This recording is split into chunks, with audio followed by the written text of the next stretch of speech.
one week left until the movie comes out. And, I'm not going to see it.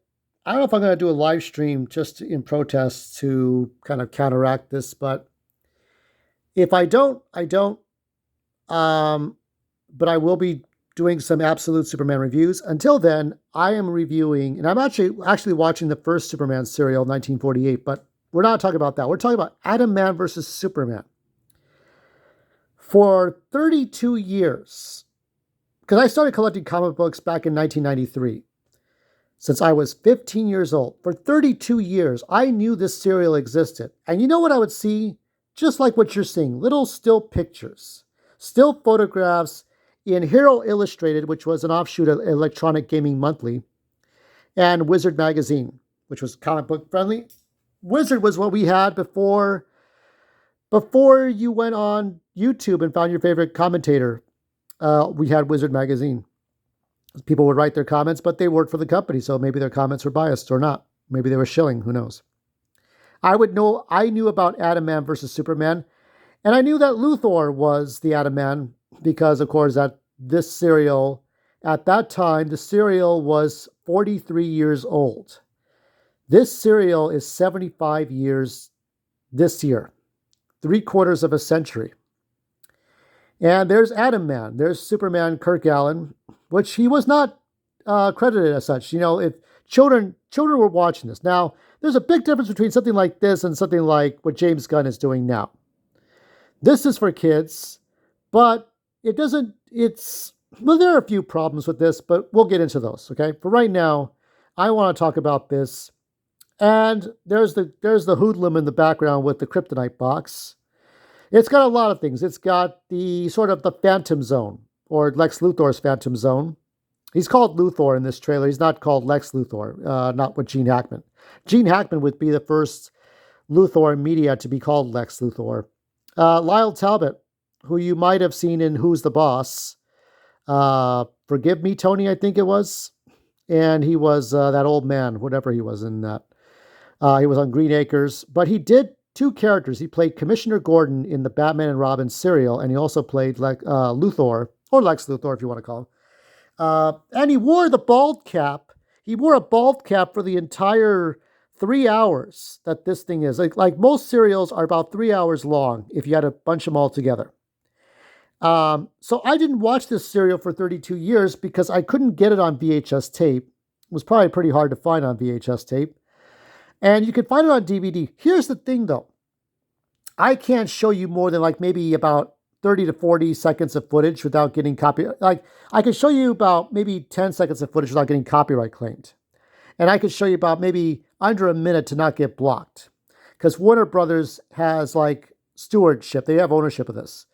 However, if you were to go here, I do believe Republic Pictures has a legitimate account, so you could probably find Atom Man versus Superman here. Otherwise, there's no VOD. There's no VOD. There's no Blu-ray, 4K, or VOD version. It's not on HBO Max as far as I know. Usually when you want to watch something, okay, let's say you type in, let's say Man of Steel. So you type in Man of Steel, it tells you HBO Max, YouTube, Amazon. It tells you all the places you could find Man of Steel with Henry Cavill. There's no listing for this. I had to hunt this down. I had to look this up a little bit, take a couple of extra steps, kind of, when you copy and paste and everything's done for you, but you kind of have to do a little bit more. So I found it where I found it. And I do believe if Republic Pictures does have an official account, which I think it does, I think they have the right to publish it up. Some people have copied it. Don't know what Warner Bros. Will do about that. They mostly look at YouTube, right? But this is well worth watching. It is dumb. I'm going to say this right now. It is dumb. The plot holes are there. It's inconsistent at times. You ask a lot of questions. It's not as annoying as the first one, in which Kirk Alyn says that this is a job for Superman. He says this every time he takes off. That doesn't happen in this one. This is the sequel to the Spider Lady one with Carol Foreman, which I did talk about for Blackhawk, who also starred Kirk Alyn. So Kirk Alyn and Carol Foreman were in Blackhawk and the original Superman. Here, this one's much better with Luthor an actual comic book villain from the comic books. And I will tell you right now. So obviously, Adam Man is Luthor in disguise. So let me go over the plot. Luthor pulls a scheme to destroy the Brooklyn Bridge, or what, the Metropolis Bridge. You see the bridge are rocking and shit.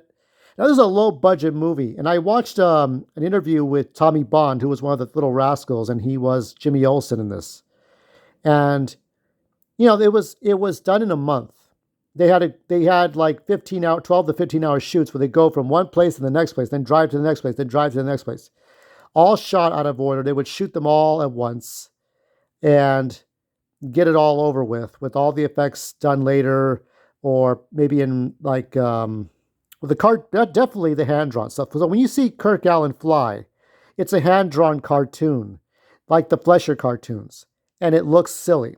However, after the third or fourth chapter, I turn my brain off and try to pretend it's an animatic. What an animatic is, if you watch the Star Wars extra stuff on DVD, is the animatic is a sort of a PlayStation 1, PlayStation 2 looking graphics to show you it's more of a proof of concept. This is what's supposed to happen. This is where you're supposed to go. This is how the character jumps 100 feet into the air and uses like fire wielding powers from his hands, like X-Men, right? So he shoots fire from his hands, and it spins in tornadoes and destroys buildings, right? That's an animatic. Or like when the building comes down, or you have the kaiju in James Gunn's Superman. Hopefully that's not done as just storyboarding. That's animatic. Like, you want to see what that might look like. That's what I kind of view it as. Superman flying, rescuing people. That's all hand-drawn cartoon, and it will turn you off. So because of stuff like this will not get an A, I think. I don't even think it would get a B. But from what I could see, it's such a great thing. And Lyle Talbot as Luthor does a very good job. This is the first time. I thought it was John Byrne, and I thought it was Jerry Siegel when he wrote The Death of Superman in 1961. This is the first time, write this down, clip this, that Luthor is portrayed as a legitimate businessman. Because at the beginning of this, chapter 1, he's arrested and he's taken to jail by Superman. He serves his time, right, for whatever reason. I mean, who could trust Luthor out of prison? But there's a picture of Luthor talking to Lois and Clark that I saw in Hero Illustrated magazine all those decades ago, and I always wondered, what did they say to each other? What is happening? And I would never fucking know from age 15. So at 15, 16 years old, I was very, very disappointed because I would never know the answer. And here I am at 47, finally knowing that I finally watched all this week. I watched all the 15 chapters this week, and I finally now know what they're talking about. It's basically, they have a big banter back and forth, the gloating, and it's a little bit of idiotic conversation that he's gonna do the right things. He's gonna be on he's gonna turn a new leaf. He's on the right path to righteousness under God, but obviously nobody believes him. And then somebody tries to shoot him. Clark Kent saves his life, and he says, "Oh, I'm in your debt." But of course, Luthor set the whole thing up because he wanted to look good. But the problem is, the plot hole is that if he doesn't know Clark Kent is Superman, who was going to stop? Maybe somebody was going to stop him, but who would have stopped him? But Kirk Allen's Clark Kent has a clever way of talking out of getting discovered. Wow, this man looks strange. Why is he taking a flash camera in broad daylight? Why does that man have bandages on his head? Or why does he says something, So it's like, how did you know? How did you know beforehand? It's like, that person's very odd, It's like he's using his X-ray vision to see things, but Lois keeps asking him, how do you use your X-ray vision? So, how are you seeing these things if we can't see them? So, and there's this whole Adam Man thing that's going on. It's a disguise for Luthor to do the bad things he does. But when he's the head of a television station, right? So in 1950, Lex Luthor is the head of a television station, like any news station covering the news. So it's like TV news. And this is the first and maybe only time Lois Lane is a news reporter on TV news. In 1970s, it would be Clark Kent. And I don't know if Lois ever did TV news ever again. I think it was one time in a dream sequence. But I don't think she ever did TV news, as far as I could tell. So there's a little bit of gimmicks. Luthor does explosions and rockets, missiles, and a machine that could take people, transport people back and forth with a coin, and could transport people into the Phantom Zone or to whatever zone it is. Luthor is Luthor from the 1940s, and he is very much Luthor in every fucking aspect. He is a businessman. He acts legitimate. He's been to jail. He's always been bald here. In this one, Lyle Talbot's, he's a hard man. He wears that bald cap for all 3 hours or more because, you have to do double takes and stuff or triple takes. And so he does everything. As Lyle Talbot said in an interview, they just, all the props, nothing special. We got those from a phone company. They just threw them away and we just recycled them and put them in as Lex Luthor's laboratory. But we had to take it seriously, which is what I think is not in James Gunn's Superman. So Luthor has laboratories. He's got lead-lined caverns. He's got buttons to press and he has guns to shoot. He'll shoot his own henchmen. But if he doesn't shoot his henchmen with his gun, he will use them. He will use the magic transporter, like in Star Trek, to transport them into the void, into the Phantom Zone, which I call it the Phantom Zone. It's not called that. But it's just, he does every fucking Lex Luthor thing he does, even at the end of this. Now, of course, he loses at the end. Superman is transported into the Phantom Zone once, and then Lois and Jimmy trick Luthor into using the machine to somehow he comes back. Synthetic kryptonite is used. Luthor invents kryptonite. He does this in the first time. This is the first Luthor in media. There is no other Luthor before. It wasn't in the Fleischer cartoons. I don't think it was in the radio show, but I might be wrong. Luthor might be on the radio show in the 1940s before we get to this serial. I will have to look that up again. But this is the first time in media you see him, because the next time would be the Super Friends or the Superman Filmation cartoons, then Gene Hackman, then it would be Superboy, then Lois and Clark and Smallville, or was it Clancy Brown in the animated series. He's the first one you see here. So he does everything that he does. So at the end, he loses, but he's so desperate to get rid of Superman. At the end, he goes into a giant rocket ship. This is, right here as I'm pointing, is the rocket ship, okay? And so they try to get away. I don't know what his plan was, because he knew Superman would try to get to him, right? Superman goes up into the atmosphere and catches Luthor and then brings him and Lois back. Superman doesn't kill anybody, as Batman says, but I don't have to save you. And Batman Begins. So he doesn't save at least 3 gangbangers, 3 old school gangsters, okay? He lets 2 die on the rocket ship. He lets 1 die in the Phantom Zone. Or maybe he's not dead, he's just floating around somewhere. But yeah, Luthor causes earthquakes. He causes explosions at the Daily Planet.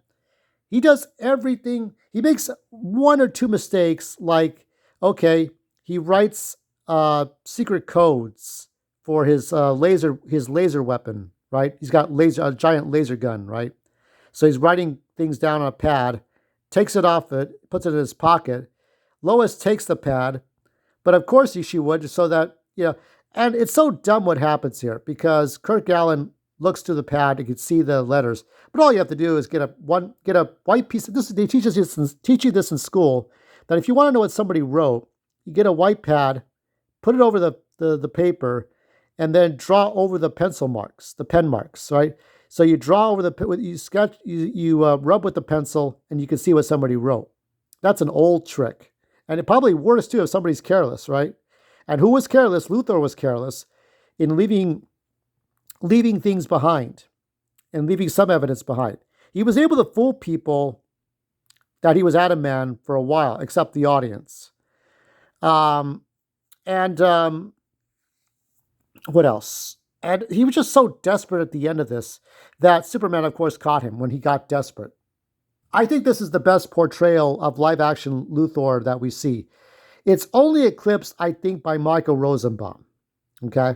And I will put Michael Rosenbaum second, and I do like the way that Zack Snyder and Christopher Nolan kind of sort of created Luthor by Jesse Eisenberg. So I'll defend that version. And after that, with the animated Clancy Brown as Luthor, I like that. So this was the best version, I think, because with Michael Rosenbaum, he was learning to be Lex, and at times his character seemed because he was evil with the other characters like the Flash and Green Arrow, and other times he was trying to figure himself out. But here you see Luthor the way he was always meant to be seen. Not a great Superman story, not a great Lois story, though the characters do work well together. There's another plot hole where Lois and Jimmy figure out that Clark Kent is Superman. And even Jimmy does Clark Kent's voice when they think he's like, okay. And I like Perry White's like, well, Clark Kent is Superman. This is a news story. We're a newspaper company. We're not a protective agency. Yeah, but Perry, did you figure out that if one of your own employees is Superman, how is that going to make you look? Did you think about that? No, you didn't think about that, did you? So it is now time for my ratings. You know how I'm going to do this, okay? I'm going to say a 3.5. This was the highest I kind of thought about it. If they fixed the plot holes, okay? And if you got rid of the cartoon Superman and tried for better effects, if they had replaced, if you took the cast, right? So if you took the cast of the Adventures of Superman, right? You took this, right? So if you took like was it Phyllis Coates? You have George Reeves, you got Jack Larson, and I forgot the man who played Perry White. If you took those actors and combined that with Lyle Talbot as Lex Luthor, right? You fixed a bit of the special effects, no cartoon Superman, because the special effects were better in the Adventures of Superman, right? If you did that, right, this would get an 8. This would be a 4. But as it is, it's a 3.5. That's just how I feel about it. And as they see in those old serials, if you like what you see, please like, subscribe, and don't forget to ring the bell for notifications.